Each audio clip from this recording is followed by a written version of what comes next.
Hello everyone, welcome back to my YouTube channel study in Bengali. RRB group D 2025-এর জন্য general সায়েন্সের যে previous ইয়ারের কোশ্চেনের সিরিজটা আমরা কন্টিনিউ করছিলাম। আজকে তার ক্লাস নাম্বার 50। আমরা ক্লাস 1 থেকে শুরু করে আজকে আমাদের ক্লাস 50। এর আগে কিন্তু আমাদের টোটাল 49টা ক্লাস হয়ে গেছে। তাহলে চলো দেরি না করে শুরু করা যাক আজকের প্রথম প্রশ্ন। দেখো আজকের প্রথম প্রশ্ন কি বলছে, নিচের পদার্থগুলির মধ্যে কোনটির ঊর্ধ্বপাতন হয় না। দেখো সবার প্রথম জানতে হবে এই ঊর্ধ্বপাতন মানে কি। ঊর্ধ্বপাতনকে ইংলিশে কি বলা হয়? ঊর্ধ্বপাতনকে ইংলিশে বলা হয় সাবমিলেশন। অর্থাৎ আমরা জানি পদার্থের কটা অবস্থা হয়, পদার্থের কিন্তু 3টে অবস্থা, মানে পদার্থের মোট 5টা অবস্থা হয়, তার মধ্যে থেকে তোমার হচ্ছে 4টে আমরা ডেভেলপ করে ফেলেছি, ঠিক আছে। আর 5 নম্বর যে অবস্থা আছে সেটা এখনও তার ভেতরে সায়েন্টিফিক রিসার্চ চলছে, যেরকম কঠিন, তরল, ঠিক আছে। আর সবথেকে কমন যে 3টে অবস্থা সেটা হচ্ছে কঠিন, তরল আর গ্যাসীয়। এই 3টেকে বাদ দিয়েও আর একটা আছে, সেটাকে বলা হয় প্লাজমা, সেটা তোমাদের জন্য এখন গুরুত্বপূর্ণ নয়। দেখো কি বলেছে যে সাবলিমেশন জিনিসটা কি। দেখো সাবলিমেশন হচ্ছে, আমরা জানি সাধারণত তাপ প্রয়োগ করলে বা তোমার কোনো কঠিন পদার্থ কি হয়, প্রথমে তরলে পরিণত হয়, তারপর তরল পদার্থ গ্যাসে পরিণত হয়। কিন্তু কিছু কিছু পদার্থ আছে যাদেরকে কিন্তু তাপ প্রয়োগ করলে সরাসরি কঠিন থেকে একদম গ্যাসে পরিণত হয়ে যায়, তাদেরকে কিন্তু বলা হয়, মানে এই যে পদ্ধতিটা, এই পদ্ধতিকে কিন্তু বলা হয় ঊর্ধ্বপাতন পদ্ধতি। তো বলেছে নিম্নলিখিত 4টে অপশনের মধ্যে থেকে কার ঊর্ধ্বপাতন হয় না। তো ন্যাপথলিন, কর্পূর, অ্যামোনিয়াম ক্লোরাইড আর সোডিয়াম সালফেট। তো সঠিক অ্যান্সার কী হয় দেখো, এটা আমরা অপশান এলিমিনেশনের মাধ্যমেও করতে পারি। দেখো যে ন্যাপথলিন আছে এর কিন্তু সাবলিমেশন হয়, কর্পূরেরও সাবলিমেশন হয়, অ্যামোনিয়াম ক্লোরাইডও কিন্তু সাবলিমেশন হয়। একমাত্র সাবলিমেশন বা ঊর্ধ্বপাতন কিন্তু হয় না সোডিয়াম সালফেটের। তাই সঠিক অ্যান্সার কী হবে? সঠিক অ্যান্সার কিন্তু হয়ে যাবে যে সোডিয়াম সালফেট আছে, অর্থাৎ NOSO4 যেটা আছে, এর কিন্তু কোনো রকম ঊর্ধ্বপাতন বা সাবলিমেশন হয় না, বাদবাকি 3টে কিন্তু ঊর্ধ্বপাতন হয়ে থাকে। নেক্সট কোশ্চেন আমরা দেখে নেব। পরবর্তী কোশ্চেন কি বলেছে, আজকে 2 নম্বর কোশ্চেন, যে কোন মৌলের গলনাঙ্ক এবং স্ফুটনাঙ্ক সর্বোচ্চ। মানে তোমার নিম্নলিখিত 4টের মধ্যে থেকে যে কোন মৌলের গলনাঙ্ক আর যে স্ফুটনাঙ্ক আছে সেটা সর্বোচ্চ হবে, অর্থাৎ সবথেকে বেশি হবে। তো কী কী অপশান দিয়েছে? স্বর্ণ দিয়েছে, মানে এখানে স্বর্ণ মানে কি, এখানে স্বর্ণ মানে কিন্তু হয়ে যাচ্ছে গোল্ড, তারপর লিথিয়াম দিয়েছে, টাংস্টেন দিয়েছে আর অসমিয়াম দিয়েছে। তো সঠিক অ্যান্সার কী হবে? তো মনে রাখবে সঠিক অ্যান্সার কিন্তু হয়ে যাবে টাংস্টেন। টাংস্টেন কিন্তু খুব শক্ত একটা ধাতু, আর এই ধাতুর অ্যাকর্ডিং টু এইখানে 4টে অপশানের মধ্যে থেকে সবথেকে বেশি গলনাঙ্ক এবং স্ফুটনাঙ্ক দেখতে পাওয়া যায়। নেক্সট কোশ্চেন আমরা দেখে নেব। পরবর্তী কোশ্চেন কি বলেছে, আজকে 3 নম্বর কোশ্চেন, যে নিচের কোন দ্রবণের পিএইচের মান সর্বনিম্ন, অর্থাৎ কোনটার পিএইচের মান সর্বনিম্ন। দেখো আমরা কিন্তু প্রত্যেকেই পিএইচ স্কেল সম্পর্কে একটা ধারণা রাখি। দেখো এটা কিন্তু একটা পিএইচ স্কেল হয়ে যাচ্ছে, যার মাঝ বরাবর কিন্তু কত থাকে? 7, এক পাশে থাকে তোমার হচ্ছে 0 আর এক পাশে থাকে কিন্তু 14। 7 মানে কিন্তু দ্রবণটা হচ্ছে প্রশমিত, অর্থাৎ সেটা কিন্তু কোনো রকম তোমার হচ্ছে রিয়াকশান করবে না, ঠিক আছে। আর যত আমরা 7 থেকে 0-র দিকে আসবো তত কিন্তু তার যে অ্যাসিডিটি আছে, অর্থাৎ তার যে আম্লিকতা আছে সেটা বাড়বে। আর যত আমরা 7 থেকে 14-র দিকে যাব তত কিন্তু তার যে ক্ষারীয় যে ধর্মটা আছে, অর্থাৎ সেটা কিন্তু খুব ভালো ক্ষারক হবে। তো বলেছে যে নিচের কোন দ্রবণের পিএইচের মান সর্বনিম্ন, অর্থাৎ যেটা কিন্তু 7-এর কম হবে। তো ডিটারজেন্ট হবে, লেবুর রস হবে, বিশুদ্ধ জল হবে আর রক্ত হবে। দেখো এখানে যদি আমি তোমাদের পিএইচ ভ্যালুগুলো লিখি তাহলে কিন্তু তোমাদের করতে সুবিধা হবে। দেখো যে ডিটারজেন্ট আছে সেটা মোটামুটি তোমার হচ্ছে >9 হয়ে থাকে কিন্তু, ঠিক আছে। লেবুর রস কত হয়ে থাকে? লেবুর রস কিন্তু 2 থেকে 3 হয়ে থাকে। বিশুদ্ধ জল কত বললাম? জল কিন্তু 7 হয়ে থাকে। আর রক্ত কত হয়ে থাকে? রক্ত কিন্তু 7.4 হয়ে থাকে। তো এখানে আমরা দেখতে পাচ্ছি যে পিএইচের মান সর্বনিম্ন কার? এখানে কিন্তু যে লেবুর রস আছে সেই লেবুর রসের পিএইচের মান কিন্তু এখানে সর্বনিম্ন হয়ে যাচ্ছে, তাই লেবুর রস কিন্তু আমাদের সঠিক অ্যান্সার হয়ে যাবে। নেক্সট কোশ্চেন আমরা দেখে নেব, আজকে 4 নম্বর কোশ্চেন, যকৃৎ বা লিভার ড্যাশ কাজ করে। মানে যকৃতের কাজ কি? আমাদের যে লিভার আছে, লিভারের কাজ কি? দেখো মানব শরীরের সবথেকে বড় যে তোমার হচ্ছে গ্ল্যান্ড আমরা বলতে পারি, বা সবথেকে বড় যে গ্রন্থি, সেটা কিন্তু হয়ে যাচ্ছে লিভার, ঠিক আছে। লিভারকে কিন্তু কি বলা হয়? Chemical house of our body বলা হয়, অর্থাৎ লিভারে কিন্তু প্রচুর পরিমাণে রাসায়নিক বিক্রিয়া হয়ে থাকে। এবার লিভারের কাজ কি? শ্বসনমূলক, রেচনমূলক, পরিপাকমূলক এবং সংবহনমূলক। তো মনে রাখবে লিভার কিন্তু আমাদের ডাইজেশন, অর্থাৎ আমাদের পরিপাক বা হজমে সহায়তা করে থাকে। তাই পরিপাকমূলক কাজ কিন্তু লিভারের একটা সবথেকে গুরুত্বপূর্ণ কাজ এখানে হয়ে যাবে। আর মনে রাখবে লিভার কিন্তু এমন একটা অর্গান যেটা কিন্তু রিগ্রো করতে পারে। আমাদের বডির একমাত্র একটাই অর্গান আছে যেটা কিন্তু কি হয়, যার কিন্তু রিগ্রোথ হয়। অর্থাৎ লিভার যদি একটা বয়সের সাপেক্ষে, অবশ্যই একটা বয়সের সাপেক্ষে, মনে করো কারণ লিভার যদি কোনো কারণে লিভারের কোনো অংশ কেটে বাদ দিতে হয়, সেক্ষেত্রে কিন্তু কিছুদিনের পরে তার কিন্তু নতুন করে সেই লিভারের রিগ্রোথটা হবে। একমাত্র একটা অর্গানই আছে যার কিন্তু আমাদের রিগ্রোথ হতে পারে। নেক্সট কোশ্চেন আমরা দেখে নেব। পরবর্তী কোশ্চেন কি বলেছে, আজকের 5 নম্বর কোশ্চেন, যে দুটি পরমাণুর মধ্যে বিদ্যমান একটি সমযোজী বন্ধনে কতগুলি বন্ধন থাকতে পারে। দেখো সমযোজী বন্ধন মানে এখানে কি বলেছে, এখানে সমযোজী বন্ধন মানে কিন্তু হয়ে যাচ্ছে তোমার কোভ্যালেন্ট বন্ড, ঠিক আছে। তো কোভ্যালেন্ট বন্ড বন্ড কত ধরনের হয়ে থাকে? দেখো কোভ্যালেন্ট বন্ড কিন্তু 3 ধরনের হয়ে থাকে, ঠিক আছে? কোভ্যালেন্ট বন্ড কিন্তু 3 ধরনের হয়ে থাকে। এবার দেখো এই যে সমযোজী বা কোভ্যালেন্ট বন্ড বলেছে, এটা কার কার মধ্যে হয়? তো মনে রাখবে সমযোজী বা কোভ্যালেন্ট বন্ড কিন্তু নন মেটাল, ঠিক আছে? নন মেটাল প্লাস নন মেটালের মধ্যে কিন্তু হয়ে থাকে কোন ধরনের বন্ডিং? সেটাকে কিন্তু আমরা সমযোজী বন্ধন বা তোমার হচ্ছে বলতে পারি কোভ্যালেন্ট বন্ড বলতে পারি। এটা কিন্তু 3 রকমের হতে পারে। নেক্সট কোশ্চেন আমরা দেখে নেব। পরবর্তী কোশ্চেন কি বলেছে? আজকে 6 নম্বর কোশ্চেন, যে ফিটকিরি হলো নিম্নের একটি উদাহরণ। তো ফিটকিরি কিসের উদাহরণ? দ্বিলবণ, ফ্লেক্স সল্ট, একক লবণ এবং খাদ্য লবণ। তো সঠিক অ্যান্সার কী হবে? তো সঠিক অ্যান্সার কিন্তু হয়ে যাবে ফিটকিরি কিন্তু হয়ে যাচ্ছে একটা দ্বিলবণ, ঠিক আছে? একটা ডাবল সল্ট। ফিটকিরি কি? ফিটকিরি কিন্তু বলা হয়ে থাকে অ্যালাম, ঠিক আছে? তো ফিটকিরি কি? ফিটকিরি কিন্তু হয়ে যাচ্ছে একটা ডাবল সল্ট, ঠিক আছে? ফিটকিরি কিন্তু হয়ে যাচ্ছে একটা ডাবল সল্ট। নেক্সট কোশ্চেন আমরা দেখে নেব। পরবর্তী কোশ্চেন কি বলেছে? আজকে 7 নম্বর কোশ্চেন, যে একটি নির্দিষ্ট তাপমাত্রায় শব্দের গতিবেগ সর্বাধিক হয় কিসের মধ্যে? শব্দের গতিবেগ অ্যাকর্ডিং টু এই যে 4টে অপশান দেখতে পাচ্ছ, এর মধ্যে থেকে শব্দের গতিবেগ কোনটাতে সবথেকে বেশি? দেখো শব্দের যে গতিবেগ হয়ে থাকে সেটা কিন্তু সবসময় মনে রাখবে কঠিন মাধ্যমে সবথেকে বেশি হয়ে থাকে। তারপর কোন মাধ্যমে বেশি হয়? তারপরে কিন্তু তরলে। আর সবথেকে কম কিন্তু শব্দের বেগ হয়ে থাকে গ্যাসে। তো এখানে কিন্তু তোমরা দেখতে পাচ্ছ সবকটাই কিন্তু আমাদের কঠিন বা মেটাল দিয়েছে। কঠিন বলতে এখানে মেটাল, ঠিক আছে? সবকটাই কিন্তু আমাদের এখানে মেটাল দিয়েছে। তো বলেছে এর মধ্যে থেকে কোনটাতে শব্দের গতিবেগ সর্বোচ্চ হয়? তো মনে রাখবে এর মধ্যে যে অ্যালুমিনিয়াম আছে, অ্যালুমিনিয়ামে কিন্তু শব্দের গতিবেগ সর্বোচ্চ হয়। অনেকে ভাবতে পারো যেটা সঠিক অ্যান্সার স্টিল, কিন্তু স্টিলের থেকেও কিন্তু অ্যালুমিনিয়ামে শব্দের গতিবেগ সর্বাধিক হয়ে থাকে। নেক্সট কোশ্চেন আমরা দেখে নেব। আজকের 8 নম্বর কোশ্চেন কি বলেছে? যে বয়ঃসন্ধির সাথে সম্পর্কযুক্ত পরিবর্তন হলো ড্যাশ নারীর আবেগের কারণ। অর্থাৎ যে তোমার এখানে বয়ঃসন্ধির সাথে সম্পর্কযুক্ত নারীদের কোন হরমোন, অর্থাৎ মেয়েদের কোন হরমোনটা কাজ করে, যেটা কিন্তু বয়ঃসন্ধি বা অ্যাডোলেসেন্স পিরিয়ডের সাথে সম্পর্কযুক্ত? থাইরক্সিন আছে, ওয়েস্ট্রোজেন আছে, টেস্টোস্টেরন আছে আর অ্যাড্রিনালিন আছে। তো সঠিক অ্যান্সার কী হবে? সঠিক অ্যান্সার কিন্তু হয়ে যাবে ওয়েস্ট্রোজেন। এটা কিন্তু এই যে ওয়েস্ট্রোজেন যে হরমোনটা আছে, এটা কিন্তু বয়ঃসন্ধিকালে মেয়েদের, ঠিক আছে, বয়ঃসন্ধিকালে মেয়েদের মধ্যে যে পরিবর্তনগুলো ঘটে সেটা কিন্তু এই ওয়েস্ট্রোজেন হরমোনের কারণে হয়ে থাকে। ঠিক একই রকম বয়ঃসন্ধিকালে ছেলেদের মধ্যে যে পরিবর্তনগুলো হয়ে থাকে সেটা কিন্তু এই টেস্টোস্টেরন হরমোনের জন্য হয়ে থাকে। এটা কিন্তু কাদের জন্য? এটা কিন্তু মেল অর্থাৎ ছেলেদের জন্য। আর এই ওয়েস্ট্রোজেন কিসের জন্য? ওয়েস্ট্রোজেন কিন্তু ফিমেলদের জন্য। এবার দেখো এখানে অ্যাড্রিনালিন আছে। এই অ্যাড্রিনালিন হরমোনকে কেমন হরমোন বলা হয় এটা তোমরা আমাকে কমেন্টে জানাবে, ঠিক আছে? এই অ্যাড্রিনালিন হরমোনকে কোন ধরনের হরমোন বলা হয় এটা কিন্তু তোমরা আমাকে কমেন্টে জানাবে। নেক্সট কোশ্চেন আমরা দেখে নেব। পরবর্তী কোশ্চেন কি বলেছে? আজকের 9 নম্বর কোশ্চেন, যে আধুনিক পর্যায়ে সারণী নির্ভর করে, অর্থাৎ আমাদের যে আধুনিক পর্যায় সারণী আছে সেই পর্যায় সারণী কিসের ওপর নির্ভর করে? অপশানগুলো আমাদের একবার পড়তে হবে। যে একটি উপাদানের পারমাণবিক ভর বৃদ্ধির ওপরে, একটি উপাদানের পারমাণবিক ভরের হ্রাসের ক্রম অনুসারে, একটি উপাদানের পারমাণবিক সংখ্যার হ্রাসের ক্রম অনুসারে, আর একটি পরমাণুর পারমাণবিক সংখ্যার বৃদ্ধির ক্রম অনুসারে। দেখো আমাদের যে মডার্ন ডে পিরিয়ডিক টেবিল আছে সেটা কি করে? সেটা কিন্তু ইনক্রিজিং অ্যাটমিক নাম্বার, অর্থাৎ যে অ্যাটমিক নাম্বার আছে, ঠিক আছে, অ্যাটমিক নাম্বার, সেই অ্যাটমিক নাম্বার কি হয়? আমরা যদি পিরিয়ডিক টেবিলের একদম প্রথম থেকে শেষের দিকে যাই তাহলে আমরা দেখব কি অ্যাটমিক নাম্বার কিন্তু বাড়ে। অর্থাৎ একটি উপাদানের যে পারমাণবিক সংখ্যাকেই কিন্তু অ্যাটমিক নাম্বার বলা হয়ে থাকে। তো একটি উপাদানের পারমাণবিক সংখ্যা কিন্তু বৃদ্ধির ক্রম অনুযায়ী এই যে মডার্ন ডে পিরিয়ডিক টেবিলটা এটা কিন্তু সাজানো হয়েছিল। এবার তোমাদের জন্য আরেকটা এইচডব্লিউ থাকবে। এই যে মডার্ন ডে পিরিয়ডিক টেবিল বা আধুনিক যে পর্যায় সারণী এটা কে দিয়েছিলেন এটা কিন্তু তোমরা কমেন্টে আমাকে জানাবে। নেক্সট কোশ্চেন আমরা দেখে নেব। পরবর্তী কোশ্চেন কি বলেছে? আজকে 10 নম্বর কোশ্চেন, নিম্নলিখিত সমীকরণগুলির মধ্যে কোনটি একটি স্কেলেটল বা কাঠামোগত রাসায়নিক সমীকরণ উপস্থান করে? অর্থাৎ স্কেলেটল মানে কি? দেখো সমীকরণ 2 ধরনের হয়ে থাকে, একটা হচ্ছে ব্যালেন্সড সমীকরণ আর একটা কিন্তু হয়ে যায় স্কেলেটাল বা আনব্যালেন্সড সমীকরণ। এখানে বলেছে কোনটা আনব্যালেন্স। তো দেখো এখানে আমাদের সঠিক অ্যান্সার আনব্যালেন্স বের করতে গেলে আমরা কি করতে পারি? আমরা কিন্তু অপশান টেস্টের মাধ্যমে এটা করতে পারি। তুমি যে কোনো একটা এখানে ধরো মনে করো আমরা অপশান 4 দেখছি, দেখো অপশান 4-এ দেখতে পাচ্ছি ব্যালেন্সড মানে কি দুই পাশেই কিন্তু সমান আমাদের অ্যাটমস থাকবে। দেখো এখানে কি বলেছে? এখানে একটা সি, এখানেও একটা সি, এখানে একটা ও, এখানেও কিন্তু একটা ও, ঠিক আছে। তারপরে দেখো এখানে কিন্তু হাইড্রোজেন কটা? এই আগের দুইয়ের সাথে কিন্তু পরের দুই গুণ করতে হয়। তো হাইড্রোজেন কটা হচ্ছে? হাইড্রোজেন কিন্তু আমাদের এখানে তোমার হচ্ছে 4টে, কিন্তু এখানে দেখো হাইড্রোজেন কটা আছে? এখানে কিন্তু হাইড্রোজেন আছে 2টো। তাই এটা কিন্তু একটা আনব্যালেন্সড বা স্কেলেটাল সমীকরণ হচ্ছে। বাদ বাকি অপশানগুলো একবার আমরা দেখে নেব। দেখো এখানে কি বলেছে? এখানে কিন্তু তোমার বলেছে 2টো এমজি। দেখো এখানেও কিন্তু 2টো এমজি আছে। এবার দেখো এখানে কিন্তু 2টো ও আছে, আর এখানেও কিন্তু দেখো ও এর আগে 2 আছে, মানে এটাও কিন্তু 2টো ও আছে। তাই এটা কিন্তু কি? এটা কিন্তু ব্যালেন্সড, এটা কিন্তু আমাদের সঠিক অ্যান্সার হবে না। এখানে দেখো জেডএন আছে, এখানে একটা জেডএন, এখানেও একটা জেডএন, এখানে হাইড্রোজেন হাইড্রোজেন দুটো, এখানেও কিন্তু হাইড্রোজেন দুটো, ঠিক আছে। এখানে দেখো SO4 কটা, এখানে কিন্তু SO4 একটা, এখানেও SO4 একটা, এই টুটাকে বাদ দাও, এই টুটা আসলে এইখানে বসবে, ঠিক আছে। তো এখানে কিন্তু তোমার হচ্ছে আমরা পেয়ে গেলাম।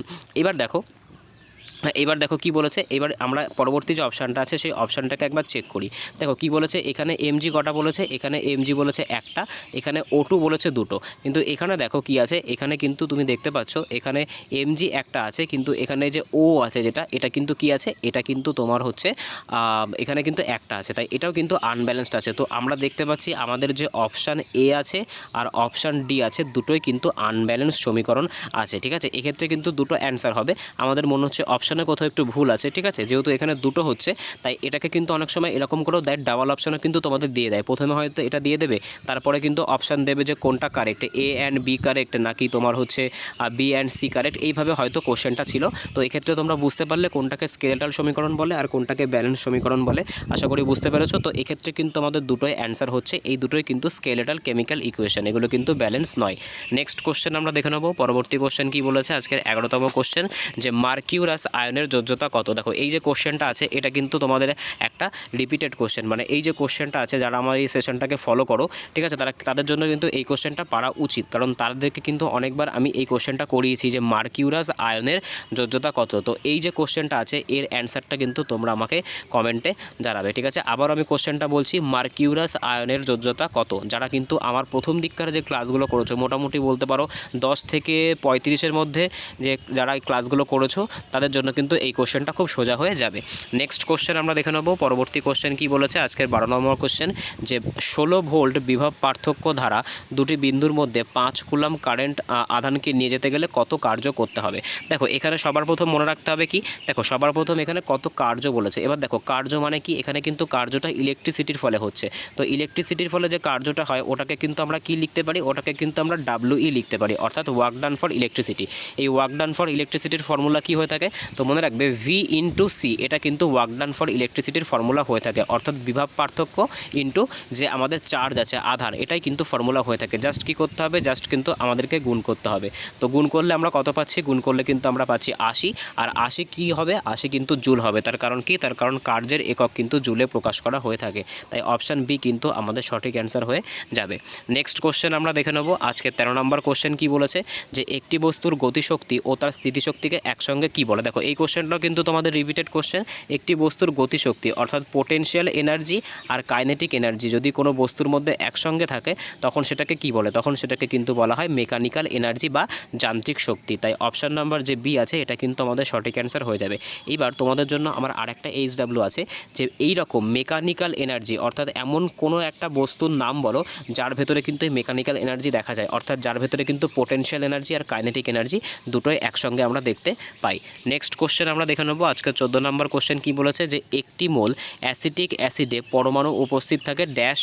এখানে একটু কোশ্চেনটা দেখতে হবে, 1 মোল অ্যাসিটিক অ্যাসিডে পরমাণু উপস্থিত থাকে ড্যাশ মোল অক্সিজেন। মানে তোমাকে এখানে বলতে চেয়েছে যে 1 মোল অ্যাসিটিক অ্যাসিডে অক্সিজেনের কতগুলো পরমাণু থাকে। দেখো সবার প্রথম তোমাদেরকে এর জন্য কি জানতে হবে, এর জন্য কিন্তু যে অ্যাসিডিক অ্যাসিড থাকে সেই অ্যাসিডিক অ্যাসিডের ফর্মুলা জানতে হবে, ঠিক আছে। এখানে একটু ভুল লিখেছি বানানটা, দেখো যে অ্যাসিটিক অ্যাসিড থাকে, ঠিক আছে, যে অ্যাসিটিক অ্যাসিড থাকে সেই অ্যাসিডিক অ্যাসিডের কিন্তু তোমাদেরকে ফর্মুলা জানতে হবে। তো অ্যাসিটিক অ্যাসিডের ফর্মুলা কি হয়, অ্যাসিডিক অ্যাসিডের ফর্মুলা কিন্তু হয়ে থাকে CH3COOH, ঠিক আছে। তো তোমরা এখানে অক্সিজেনের কতগুলো পরমাণু দেখতে পাচ্ছ, দেখো এখানে কিন্তু ফর্মুলা না জানলে আমরা কিন্তু করতে পারবো না। তো অ্যাসিটিক অ্যাসিডের আমরা দেখতে পাচ্ছি কতগুলো তোমার হচ্ছে কতগুলো অক্সিজেন আছে, তো এই একটা আর এই একটা, মোট কিন্তু দুটো অক্সিজেন আছে, ঠিক আছে। তাই সঠিক অ্যান্সার কী হবে, সঠিক অ্যান্সার কিন্তু হয়ে যাবে অপশান বি 2 নাম্বার কিন্তু আমাদের সঠিক অ্যান্সার হয়ে যাবে, যে অ্যাসিটিক অ্যাসিডে কতগুলো বা কত পরমাণু তোমার হচ্ছে অক্সিজেন থাকে, 2 পরমাণু কিন্তু অক্সিজেন থাকে।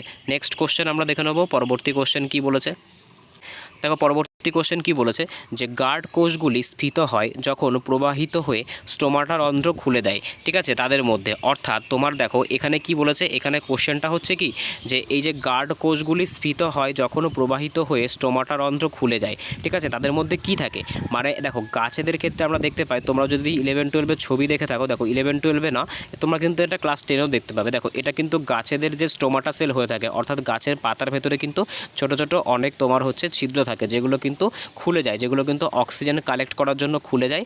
আবার কিন্তু কি হয়, আবার কিন্তু অক্সিজেন তোমার হচ্ছে মনে করো বডি থেকে কার্বন ডাই অক্সাইড বা তোমার হচ্ছে অক্সিজেন তোমার হচ্ছে বাইরে বের করার সময় খুলে যায়, এবং জল বাইরে বের করার সময় খুলে যায়, আর কার্বন ডাই অক্সাইড নেওয়ার সময় কিন্তু এগুলো খুলে যায়। তো এখানে কি বলেছে, এখানে বলেছে যে উদ্ভিদের যে স্টোমাটাগুলো থাকে সেটা কোন জিনিসটাকে অ্যাকোয়ার করার জন্য তোমার হচ্ছে খুলে যেতে পারে, বা কোন জিনিসটাকে ছেড়ে দেওয়ার জন্য খুলে যেতে পারে। তো সঠিক অ্যান্সার কী হবে, সঠিক অ্যান্সার কিন্তু হয়ে যাবে জল। মনে রাখবে উদ্ভিদের যে স্টোমাটা থাকে সেই স্টোমাটার মধ্যে যে অসংখ্য ছিদ্র থাকে সেই ছিদ্র দিয়ে কিন্তু গাছ কী করে, গাছ কিন্তু তোমার হচ্ছে বাষ্পমোচন করে বা ট্রান্সক্রিপশন করে। নেক্সট কোশ্চেন আমরা দেখে নেবো। পরবর্তী কোশ্চেন কী বলেছে আজকে 16তম কোশ্চেন, যে PbCl2, ঠিক আছে, এখানে তোমার মনে হচ্ছে প্রদত্ত বিক্রিয়াটি কোন বিক্রিয়ার উদাহরণ। এক সেকেন্ড এখানে দেখবে PbCl2 Cu, দেখো এখানে একটা সমান সমান পড়বে, ঠিক আছে, এখানে একটা সমান সমান নেই, বলেছে PbCuCl, এটা এল হবে, PbCuCl2 সমান সমান Pb প্লাস PbCuCl2 প্লাস হচ্ছে ইকুয়ালস টু কী হচ্ছে, ইকুয়ালস টু কিন্তু PbCl2 প্লাস Cu হচ্ছে। তো এটা কেমন ধরনের বিক্রিয়া, দেখো এই যে বিক্রিয়াটা আছে এটাকে বুঝতে কিন্তু আমাদের নিচে এখানে বিক্রিয়াটাকে আবার লিখতে হবে। দেখো সবার প্রথমে পিবি মানে কি, পিবি মানে কিন্তু হয়ে যাচ্ছে তোমার লেড, আর এখানে তোমার কি হচ্ছে, এখানে কিন্তু তোমার হয়ে যাচ্ছে CuCl2। এবার দেখো তো CuCl2 মানে কি, দেখো Cu মানে কি হচ্ছে, Cu মানে কিন্তু হয়ে যাচ্ছে তোমার কপার ক্লোরাইড, মানে লেডের সাথে যদি আমরা কপার ক্লোরাইডের রিয়াকশান ঘটাই তাহলে আমরা কি দেখতে পাচ্ছি, তাহলে কিন্তু আমরা দেখছি যে PbCl2 হয়ে যাচ্ছে, অর্থাৎ লেড ক্লোরাইড হয়ে যাচ্ছে, আর এই যে কপারটা আছে এটা কিন্তু আলাদা হয়ে পড়ে যাচ্ছে। যদি এবার তোমরা বিক্রিয়াটা ভালো করে দেখো, এরা কিন্তু নিজেদের মধ্যে কি করছে, নিজেদের মধ্যে কিন্তু এরা নিজেদের যে স্থান পরিবর্তন করছে, অর্থাৎ আগে কিন্তু কপারের সাথে ক্লোরাইড ছিল, এখন কিন্তু স্থান পরিবর্তন করে তোমার লেডের সাথে ক্লোরাইড হয়ে গেছে, আর আগে কিন্তু পিবি অর্থাৎ লেড আলাদা ছিল, এখন কিন্তু কপার আলাদা হয়ে গেছে। তো এই ধরনের বিক্রিয়াকে কেমন বিক্রিয়া বলে, তো মনে রাখবে এই ধরনের যে বিক্রিয়া আছে এগুলোকে কিন্তু প্রতিস্থাপন বিক্রিয়া বলা হয়, ঠিক আছে। তো সঠিক অ্যান্সার কী হবে, সঠিক অ্যান্সার কিন্তু হয়ে যাবে প্রতিস্থাপন প্রক্রিয়া। নেক্সট কোশ্চেন আমরা দেখে নেবো, আজকে 17 নম্বর কোশ্চেন কী বলেছে, যে কার্বোনাইল গ্রুপ ধারণ করে না কোনটা, ঠিক আছে, এর মধ্যে থেকে কোনটা কোনো রকম কার্বোনাইল গ্রুপ ধারণ করে না। তো সঠিক অ্যান্সার কী হবে, সঠিক অ্যান্সার কিন্তু হয়ে যাবে তোমার হচ্ছে এখানে এই যে ইথানল, ঠিক আছে, ইথানল কিন্তু কি করে না, ইথানল কিন্তু কোনো রকমের তোমার হচ্ছে কার্বোনাইল গ্রুপ ধারণ করে না। নেক্সট কোশ্চেন আমরা দেখে নেবো, পরবর্তী কোশ্চেন কী বলেছে আজকের 18তম কোশ্চেন, যে Al2O3 plus NaOH plus H2O, ঠিক আছে, ইকুয়ালস টু কী হচ্ছে, ইকুয়ালস টু কিন্তু হচ্ছে NaAlOH হোল 4, অর্থাৎ তোমার হচ্ছে এখানে কিন্তু হয়ে যাচ্ছে তোমার NaAlOH 4, ঠিক আছে। সমীকরণটি বিবেচনা করো, এখানে বিক্রিয়া সমাধানের জন্য NaOH এর যতগুলি মোল প্রয়োজনীয়, মানে এটাকে তোমাকে ব্যালেন্স করতে বলেছে, তো ব্যালেন্স করতে গেলে NaOH এর আর কতগুলি তোমার হচ্ছে মোল প্রয়োজনীয় সেটা কিন্তু তোমাকে দিয়েছে। তো তোমরা যদি এখানে বিক্রিয়ার মধ্যে ভালো করে খেয়াল করো, দেখো এখানে কিন্তু Al কটা আছে, এখানে কিন্তু Al একটা আছে, তাই এখানে Al, এবার কিন্তু তোমাকে বিক্রিয়াটাকে খুলতে হবে, অর্থাৎ বিক্রিয়া দেখো এখানে এই যে এটা আছে এটাকে কিন্তু তোমায় খুলতে হবে। তো দেখো এখানে কি বলেছে, Al প্রথমে লিখি Al2CO3 লিখলাম, ঠিক আছে, তারপরে কত লিখলাম, তারপরে তোমার লিখলাম NaOH, ঠিক আছে, প্লাস হচ্ছে কত লিখলাম, প্লাস কিন্তু লিখলাম হচ্ছে H2O। এবার দেখো এটা কি হচ্ছে, এটা কিন্তু তোমার হয়ে যাচ্ছে Na, তারপরে কি হচ্ছে Al। এইবার দেখো এই যে এখানে এই যে এটা আছে এটা কিন্তু তোমায় খুলে লিখতে হবে, অর্থাৎ OH4, অর্থাৎ তুমি এখানে কি দেখতে পাচ্ছ, OH4 মানে কি, OH4 মানে তুমি যদি এটাকে খোলো তাহলে কিন্তু পাবে এখানে অক্সিজেনের 4টে থাকছে আর এখানে কিন্তু হাইড্রোজেনের 4টে থাকছে। এবার তোমাকে ব্যালেন্স করার জন্য এই যে NaOH আছে এখানে কতগুলো তোমার অণু দিতে হবে বা কতগুলো তোমার মোল এখানে অ্যাড করতে হবে। তো যদি আমরা খেয়াল করি, দেখো এখানে Al কটা আছে, এখানে কিন্তু Al দুটো আছে, এখানে Al কটা আছে, এখানে কিন্তু Al একটা আছে। এবার দেখো এখানে CO3 কতগুলো আছে, মানে C কটা আছে, এখানে কিন্তু C একটা আছে। আবার এই যে বিক্রিয়াটা আছে, এই যে বিক্রিয়াটা হচ্ছে এখানে কিন্তু তোমার মানে এখানে তোমাকে শুধুমাত্র সমতা বিধানের জন্য অক্সিজেনটাকে সমান করতে হবে। তো দেখো এখানে অক্সিজেন কি বলেছে, এখানে কিন্তু তুমি অক্সিজেন দেখতে পাচ্ছ, এখানে 3টে আছে, এখানে 4টে আছে, আর এখানে 3 আর 1 4, আর এখানে কিন্তু 5 হয়ে যাচ্ছে, ঠিক আছে, কিন্তু এখানে দেখো অক্সিজেন তোমার হচ্ছে 4 আছে, তাই তোমাকে কিন্তু এখানে অক্সিজেন আর একটা অ্যাড করতে হবে, ঠিক আছে। আশা করি বুঝতে পেরেছো কি বললাম। তো সঠিক অ্যান্সার কী হবে, সঠিক অ্যান্সার কিন্তু আমাদের হয়ে যাবে 1। আমাদেরকে কি করতে হবে, আমাদেরকে কিন্তু এখানে 1 মোল অণু এখানে নতুন করে অ্যাড করতে হবে। নেক্সট কোশ্চেন আমরা দেখে নেব, পরবর্তী কোশ্চেন কি বলেছে আজকের যে পরবর্তী কোশ্চেন আছে, দেখো এখানে কিন্তু তোমার সমীকরণটাও দিয়ে দিয়েছে যে Al2O3, এখানে কিন্তু সঠিক অ্যান্সারটা দিয়ে দিয়েছে। তোমরা ওই কোশ্চেনের অ্যান্সার যেটা যদি ওখানে বুঝতে অসুবিধা হয় তাহলে কিন্তু তোমরা এখানে দেখতে পারো। দেখো এখানে কি বলছে, এখানে তাহলে বিক্রিয়াটা কি হচ্ছে, Al2O3 হচ্ছে, তারপর 2NaOH হচ্ছে, তারপর 3H2O হচ্ছে, তারপর 2NaLOH4 হচ্ছে। আমি মনে হচ্ছে একে টিক করে দিয়েছি, ঠিক আছে। তো দেখো এখানে কিন্তু মনে হচ্ছে অ্যান্সারটা ভুল করেছি, ঠিক আছে। তো এটা এক হবে না, এটা কিন্তু 2 হয়ে যাবে, ঠিক আছে। এখানে কিন্তু 2 মোল দিলে এটা সম্পূর্ণ ব্যালেন্স হচ্ছে। তার কারণ কি, তার কারণ আমি কেন এক বলেছি, দেখো এখানে কিন্তু যখন আমি দেখেছিলাম এখানে কিন্তু 2টা ছিল না, কিন্তু অ্যান্সারে কিন্তু আমি এখানে দেখতে পাচ্ছি, দেখো তোমরাও দেখতে পাচ্ছ এখানে কিন্তু 2টা আছে, এই 2টা কিন্তু আগে ছিল না, আমি ওই হিসেবে কিন্তু এক বলেছি। যদি এটা এখানে 2টা থাকে সেক্ষেত্রে কিন্তু আমাদের 2 মোল NaOH লাগবে, ঠিক আছে। তো সঠিক অ্যান্সার কী হবে, আগের যে অ্যান্সারটা তোমার বলেছি ওটা ভুলই হয়েছে, ঠিক আছে। তার জন্য অবশ্যই ক্ষমা প্রার্থী, ঠিক আছে। তোমরা যে এখন যে অপশান যেটা বলছি সেটা খেয়াল করো। তো এখানে কিন্তু 2 মোল NaOH লাগবে, ঠিক আছে। আসলে তোমরা যদি এখানে খেয়াল করো দেখবে এখানে কিন্তু এখানে মিসপ্রিন্ট আছে, এখানে কিন্তু 2টা দেয়া নেই। এখানেও যদি 2 লাগে তাহলে সেক্ষেত্রে কিন্তু আমাদেরকে এখানেও 2NaOH করতে হবে, কিন্তু এখানে যেহেতু দেওয়া ছিল না আমি তার জন্য ভেবেছি যে একটা মোলে কিন্তু কাজ হয়ে যাবে। তো সঠিক অ্যান্সার কী হবে, সঠিক অ্যান্সার কিন্তু আমাদের হয়ে যাবে অপশান 2, যে আমাদের কিন্তু 2 মোল NaOH প্রয়োজন হবে, ঠিক আছে। আবারও বলছি অ্যান্সারটা ভুল বলার জন্য প্রথমে ক্ষমা প্রার্থী।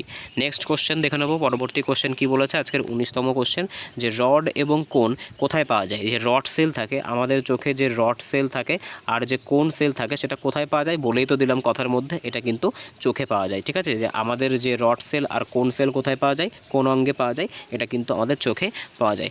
নেক্সট কোশ্চেন আমরা দেখে নেবো, পরবর্তী কোশ্চেন কী বলেছে, দেখো পরবর্তী কোশ্চেন আমাদের আজকের 20তম কোশ্চেন, যে রৈখিক ভরবেগ হলো ড্যাশের সমান। মানে এক কথায় তোমাকে বলতে চেয়েছে ভরবেগ কিসের সমান। তো দেখো ভরবেগ কিসের সমান, দেখো ভরবেগ এই যে কথাটা আছে এই কথার মধ্যে আমরা কী কে পাচ্ছি, দেখো ভরবেগকে ইংলিশে কি বলে, ভরবেগকে কিন্তু ইংলিশে বলে তোমার হচ্ছে মোমেন্টাম। তো মোমেন্টামের মধ্যে আমরা কি কি পাই, দেখো ভর পাই আর বেগ পাই, অর্থাৎ ভর আর বেগকে কিন্তু কি করতে হবে, এখানে ভর ইন্টু বেগ করতে হবে। ভর ইন্টু বেগ করলে কিন্তু আমরা ভরবেগ পেয়ে যাব। ভরকে কি বলে, ভরকে কিন্তু এম বলে, বেগকে কি বলে, বেগকে কিন্তু ভি বলে। আর যে মোমেন্টাম আছে সেই মোমেন্টামকে কি দিয়ে ডিনোট করে, পি দিয়ে কিন্তু ডিনোট করে। তো পি ইকুয়ালস টু এমভি কিন্তু আমাদের সঠিক অ্যান্সার হয়ে যাবে।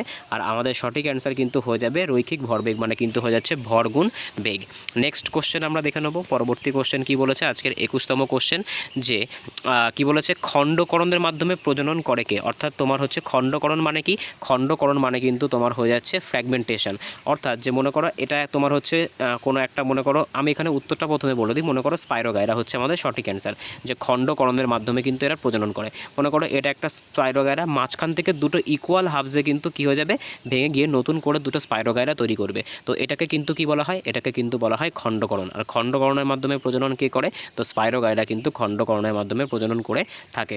নেক্সট কোশ্চেন আমরা দেখে নেব, পরবর্তী কোশ্চেন কি বলেছে আজকের 22তম কোশ্চেন, যে ইস্ট সন্ধান প্রক্রিয়া চলাকালীন পাইরুভেট এবং CO2 কিসে পরিণত করে, মানে পাইরুভেট এবং CO2-তে রূপান্তরিত হয়। কি বলেছে, যে ইস্ট সন্ধান প্রক্রিয়া চলাকালীন পাইরুভেট এবং CO2-তে কিসে রূপান্তরিত হয়। তো সঠিক অ্যান্সার কী হবে, সঠিক অ্যান্সার কিন্তু হয়ে যাবে ইথানল। দেখো তোমাদেরকে আমি সবসময় বলি যে ইংলিশে পরীক্ষাটা দেওয়ার জন্য, তার কারণ দেখো এটা কিন্তু ইংলিশ থেকে বেঙ্গলিতে ট্রান্সলেট করা, ইংলিশ থেকে বেঙ্গলিতে ট্রান্সলেট করলে কিন্তু মানেগুলো একটু অন্যরকম হয়ে যায়। যেরকম এই কোশ্চেনটার অ্যান্সারটা আমি জানি বলে কিন্তু তোমাদের আমি বলতে পারলাম বা বোঝাতে পারলাম, কিন্তু পরীক্ষার সময় তোমরা যদি দেখো এরকম কোশ্চেন তোমরা কিন্তু বুঝতে পারবে না। দেখো এখানে কি বলেছে, যে ইস্ট সন্ধান প্রক্রিয়া চলাকালীন পাইরুভেট এবং CO2-তে রূপান্তরিত হয়। মানে এখানে আসলে কোশ্চেনটা হবে যে পাইরুভেট এবং CO2 কিসে রূপান্তরিত হয়, পাইরুভেট আর CO2-র মধ্যে বিক্রিয়া চলে সেটা কিসে পরিণত হয়, পাইরুভেট এবং CO2-র মধ্যে বিক্রিয়া চলাকালীন সময়ের পর। তো এটাই কিন্তু হবে, তো এটা কিন্তু সঠিক অ্যান্সার কী হবে, ইথানল কিন্তু আমাদের সঠিক অ্যান্সার হয়ে যাবে, ঠিক আছে। আজকে 23 নম্বর কোশ্চেন দেখো কি বলেছে, যে বৈশিষ্ট্যটি হলো, এখানে একটা ড্যাশ হবে, যে ড্যাশ বৈশিষ্ট্যটি হলো একটি অণুর হ্যালোজেন পরমাণুর দ্বারা ইলেকট্রন আকর্ষণ করার ক্ষমতা। অর্থাৎ যে তোমার হ্যালোজেন মৌলগুলো থাকে সেই হ্যালোজেন মৌলগুলো আমরা কি জানি, দেখো সবার প্রথমে একটা হ্যালোজেন মৌলের এক্সাম্পল নিই, মনে করো ক্লোরিন। তো সবার প্রথমে দেখো ক্লোরিনের যে পারমাণবিক সংখ্যা হয়ে থাকে সেটা কত হয়ে থাকে, 17 হয়ে থাকে। যদি ইলেকট্রন কনফিগারেশন করি তাহলে কত পাবো, 2, 8 আর 7 পাবো।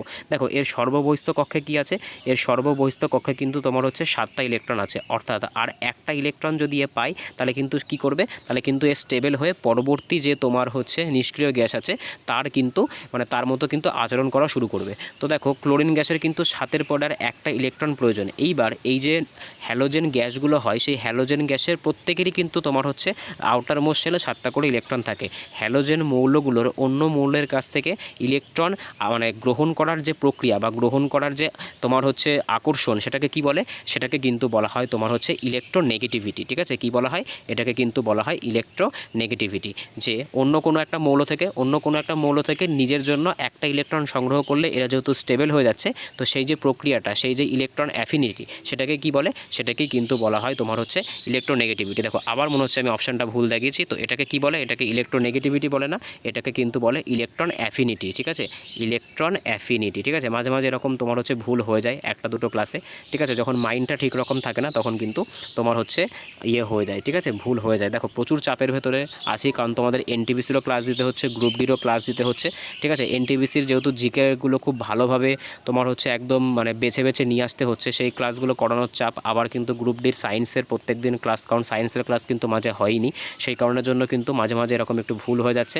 তো তার জন্য কিন্তু আগের থেকেই বলছি ক্ষমা প্রার্থী। ঠিক আছে, একটু অ্যাডজাস্ট করে নেবে। তো সঠিক অ্যান্সার কী হবে, সঠিক অ্যান্সার কিন্তু হয়ে যাবে ইলেকট্রন আসক্তি। ঠিক আছে, আশা করি কনসেপ্টটা বুঝতে পেরেছো, যে নিকটবর্তী যে তোমার মানে নিষ্ক্রিয় গ্যাস থাকে, হ্যালোজেন মৌলগুলো কিন্তু তার যে শেল সেটা কিন্তু পাওয়ার চেষ্টা করে। ঠিক আছে, এই যে প্রক্রিয়াটা মানে লাস্টের কক্ষে 7টা করে ইলেকট্রন থাকে, সেখান থেকে তোমার হচ্ছে আর একটা ইলেকট্রন ওদের প্রয়োজন হয়, সেই যে পদ্ধতিটা, সেই যে অন্য ইলেকট্রনকে আকর্ষণ করার ক্ষমতা, এটাকেই কিন্তু ইলেকট্রন আসক্তি বা ইলেকট্রন অ্যাফিনিটি বলা হয়ে থাকে। ঠিক আছে, তো দেখো আজকে 24 নম্বর কোশ্চেন কি বলেছে, আজকের লাস্ট কোশ্চেন এটা, যে নিচের কোনটি প্রকৃতিতে বিভিন্ন রূপে আছে, অর্থাৎ কোন নিম্নলিখিত কোন নন মেটালটা তোমার হচ্ছে নন মেটাল বলতে পারো বা মেটাল বলতে পারো অ্যাকর্ডিং টু অপশান। ঠিক আছে, তো এর ভেতর থেকে কোনটা প্রকৃতিতে বিভিন্ন রূপে আছে, তো সঠিক অ্যান্সার কী হবে, সঠিক অ্যান্সার কিন্তু হয়ে যাবে কার্বন। কি হচ্ছে, কার্বন কিন্তু কি করেছে না, কার্বন কিন্তু প্রকৃতিতে বিভিন্ন রূপে আছে। আমরা কিন্তু কার্বনের অনেক অ্যালোট্রপ দেখতে পাই।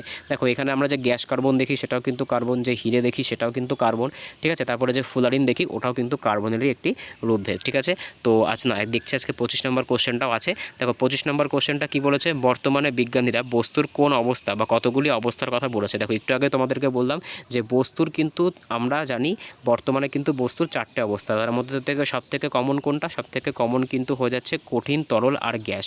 তা বাদেও কিন্তু নতুন একটা 4 নাম্বার কিন্তু একটা স্টেট আবিষ্কার হয়েছে, সেটাকে কি বলে, সেটাকে কিন্তু প্লাজমা বলে, যেটা কিন্তু অনেক উচ্চ তাপমাত্রায় তৈরি হয়। মনে করো 10⁻8 ডিগ্রি সেন্টিগ্রেড, মানে সূর্যের মধ্যে থাকে বা স্টার্সের মধ্যে থাকে। এছাড়াও কিন্তু আর একটা তোমার স্টেট তৈরি হয়েছে।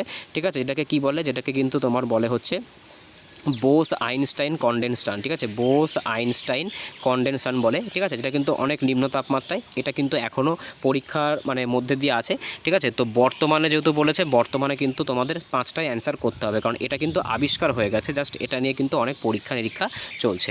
তো আজকে এই অবধি ছিল। যদি ভিডিওটা ভালো লেগে থাকে তাহলে অবশ্যই চ্যানেলটাকে সাবস্ক্রাইব করো, পাশে থাকা বেল আইকনটিকে প্রেস করে রেখো, যাতে ভিডিও চ্যানেলের নোটিফিকেশন সবার প্রথম তোমাদের কাছে পৌঁছায়। আবারও বলছি যে হয়তো ক্লাসে কিছু ভুল হচ্ছে। ঠিক আছে, কিছু কিছু ক্ষেত্রে ভুল হচ্ছে, কারণ তোমার অনেকগুলো ক্লাসকে একসাথে হ্যান্ডেল করতে হচ্ছে। গ্রুপ ডি করতে হচ্ছে, তারপরে গ্রুপ ডির সায়েন্স করতে হচ্ছে, জিকে করতে হচ্ছে, প্লাস তোমার হচ্ছে এনটিপিসি করতে হচ্ছে। তো মাঝে মাঝে একটু ভুল হচ্ছে, তার জন্য কিন্তু ক্ষমা প্রার্থী। তো দেখা হচ্ছে পরের ভিডিওতে, বাই।